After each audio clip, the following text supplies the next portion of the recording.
shoulder exercises to help improve the stability and control of the shoulder complex on the rib cage, and improve scapulohumeral rhythm so that the arm can move more easily, freely, and kind of in the right order. So rather than moving the shoulder then the arm, which makes it really blocky, moving the arm and then the shoulder. So we need to think about being able to stabilise the shoulder and mobilise the arm. So that's kind of what we're working on. Using long band or something you can pull down on, a band long enough to loop over a foot and a shoulder, and something to provide some stability. This is a wobble cushion, could be a busu, could just be a a spongy mat or a cushion or something. So just something that makes you feel, or even like a wobble board, makes you use your deep intrinsic stabilizers rather than just kind of being flat and comfortable on the ground. So initially we're going to start with the over the shoulder look. So we put it kind of over the shoulder and under the diagonal foot. What we're looking for is to get some feedback on the arm over the arm. Now, if my shoulder disconnects from my rib cage, I've now got this telling me that's happening. Plus, having some resistance will help stabilize, switch the shoulder stabilizers on, so it kind of works both ways. And then using something like a wall or a flattish surface, bring the hand slightly below shoulder level with the elbow kind of down here. Now in this position, the shoulder itself can stay on the rib cage. And then gently lifting the arm up into space, trying to keep the shoulder stable until the elbow gets almost horizontal with the shoulder itself. And then from there, as the arm goes a little bit higher, start to allow the shoulder to elevate to allow the arm to move, but keep that feeling of structure and stability from the armpit muscles, this wrap around the front through the serratus, the lats, and the lower trapezius. And then reversing that process, feel like you resist the return of the shoulder until the elbow is low. Resist the return of the arm bone until the shoulder comes onto the body, so that's the initial cue, and then coming back down. Okay, right, so that's one. I'll probably do 5, 6, 7 of those, something like that, just to get a feeling for it. Trying to get to the point where you can get up to a high level and then controlling the shoulder on as you bring the arm down. Okay, so extract yourself easily from there. It might be useful to do both sides just to get a feeling for what it feels like, and try and just use the other one as a cue for the other one. Second thing we're going to do is we're going to have the something with some resistance. It's better to use something you can pull than something that's heavy and weighs something, because this supports the work in the arms. And then you want to come with your back up to a stable surface. Now I've got my knees slightly bent, so I've kind of got a softness through my legs, so I'm not working too hard there. And then I want to find parity through both sides. If I want to be stronger, make a fist. If I'm okay and I'm feeling like I can do this reasonably easily, I'll just take it with a flatter hand. And then starting with the arms up in the air, parallel, slightly wider parallel, and then taking the hands down, trying to feel as though I'm using those deep stabilizers to pull the shoulder onto the rib cage against the resistance of the band, and then to go a little bit further. So you're using those stabilizers more. Now, the work again is always in the return as well. So it comes up and you're resisting until we get to that point. So scaps on, not here, down, and then resisting in return. Okay. So again, maybe 4 or 5 of those. Change the angles, change the shape. Put the band or something that's resistant underneath the feet.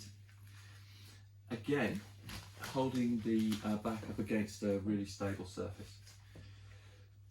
Thumbs forwards, elbows pointing backwards, kind of just feel that sense of connection and control.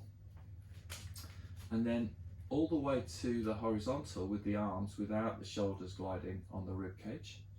And then again, resisting return. Now we're working on a separate thing. I'm going to take one hand off. So what I'm trying to do is work on not losing my rib cage, arching my spine. So I want to try and stay really neutral or connected. And as the arm goes up in the air, I'm almost feeling like I'm drawing down here at the front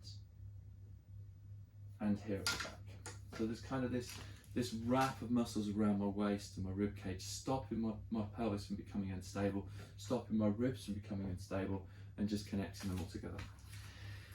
Then there's a couple of different options with the arm position here. We've got a V position, which is where the arms will come up in like a V with the body in the middle. We could go into a T position where the arms go out to the sides, different shoulder muscles each time. And then a slightly halfway house, which I would call a Y, which goes up into the air like that. Okay, so there's various different options. Probably find one or that feels the most easily able to do until you're comfortable with the movement, and then maybe try and find the next more difficult position, then the next more difficult position. And it really will vary day and whatever's going on you need to do with the shoulder. Then we use the resistance in a slightly different way. So we're now coming from a horizontal plane.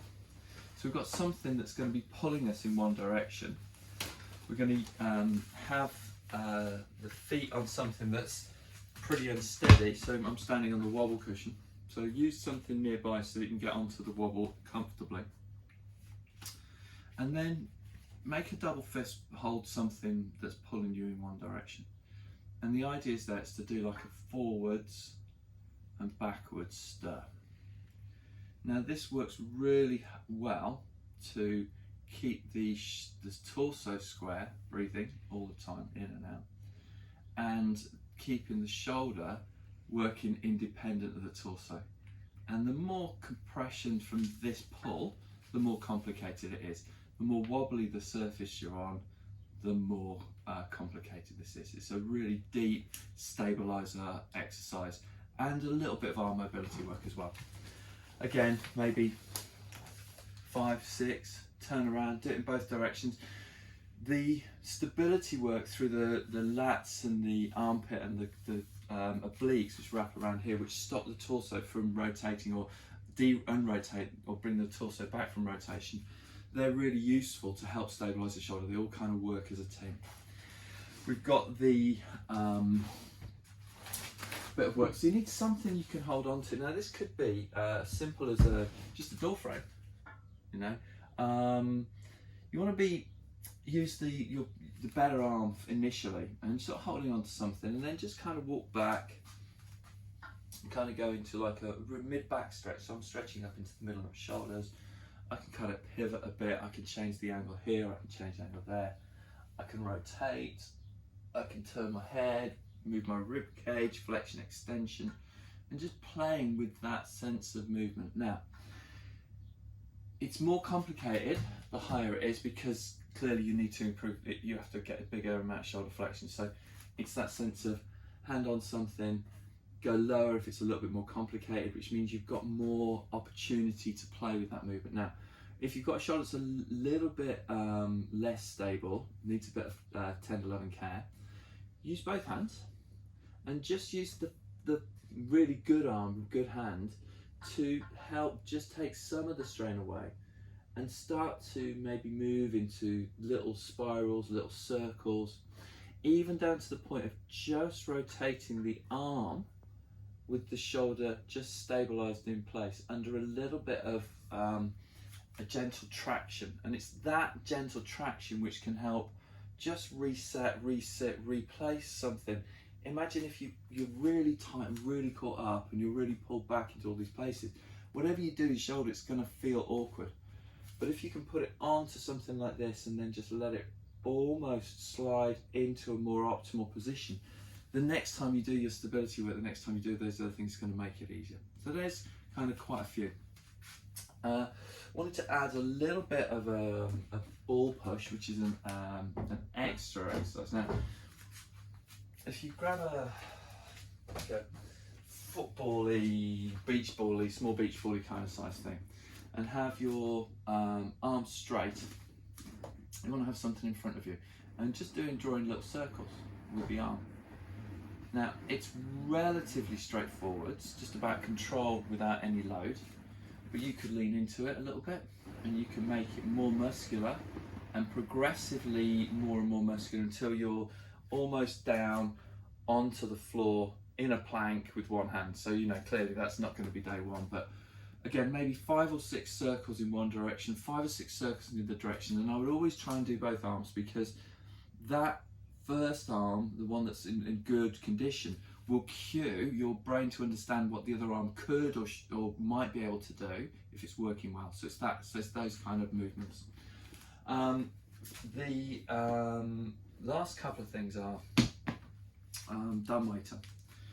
So various different arm positions, hand positions. I really like palms up because it starts me to spiral through my forearm, which then helps tighten up my elbow position, which means that I'm not so flighty here. Now, I want the seam of my top, my elbow is going to be slightly in front of the seam of the top. Can you see how my shoulder is a little bit forward of the body line? If I favour that, I'm allowing my shoulder to have full range of movement. If I pull my shoulder backwards and retract the shoulder blade itself, it gets clunky, it gets a bit, you know, tight, so it's not ideal. Now, I would probably do both hands at the same time, and the idea is not to squeeze and lift the shoulders, more to rotate the arm bone in the shoulder socket and just maybe 30-40 degrees of rotation, maybe a little bit more, depends on how flexible the joints are. And keeping the elbows tight, it's rotation, and then it's rotate back. Now, adding to this would be a little bit of offering. So you rotate out and then you push the fingertips away, keeping the palms flat. And that's the key, because you want the elbow to spiral and create almost the movement across the acromion process stabilizing ligaments. Is to get those two ligaments to roll on each other. And that X-shaped ligament there, once it lubricates, it gets a little bit softer, a little bit easier usually, and then pulls in and then closes. And it's just that movement. So it's open and press away. And you see how I'm just going to eyebrow level. I'm not taking the shoulder into shoulder elevation. I'm just trying to challenge its scaption, its stability, as I push the fingertips away. There is a spiral here as well as a spiral here. And that sense of just kind of feeling like the shoulders stay and they don't kind of pull back and retract and pull my body around into shape. So I want to just stay a little bit into that front line like we were doing with the arm lifts. The final thing to do then is just to look at some rolling. And this can be done preferably loaded. So you want to be lying down, but I'll show it just onto the side here. So you want to kind of get your armpit, this line through here, onto the roller. You can have a hand on the floor, hip down, just kind of adjusting it. And then ideally what you want to do is side bend on the floor, moving from the rib cage, using the ribs to roll the roller away. Now the heavier you are on the roller, and the harder the roller is, clearly there's going to be more and more work into these muscles, stretch, kind of push, yeah? And then maybe a few where you roll backwards just onto that sweet spot. You see how I'm really in the armpit, not onto the middle of the rib cage. That sweet spot here and then there. And maybe just finding that sweet spot here at the front. There's not very much flesh on the bone, so it's going to feel horrid, okay? But it's a really nice way of gently releasing. That gently is the word. If your eyebrows are crossing, your teeth are clenching, your toes are scrunching up, it's probably not doing a lot of good. It needs to be just before it gets too intense. And then if you find a really sweet spot, you can just do a few little elbow circles in a couple of different directions, just to change the quality and the stretch in those tissues. And again, I would probably do up to 10 rolls, maximum. Up to, that's about a minute, something like that on the roll, and no more than that. Hope that's useful, hope that's helpful. Let me know how you get on with it. Thank you.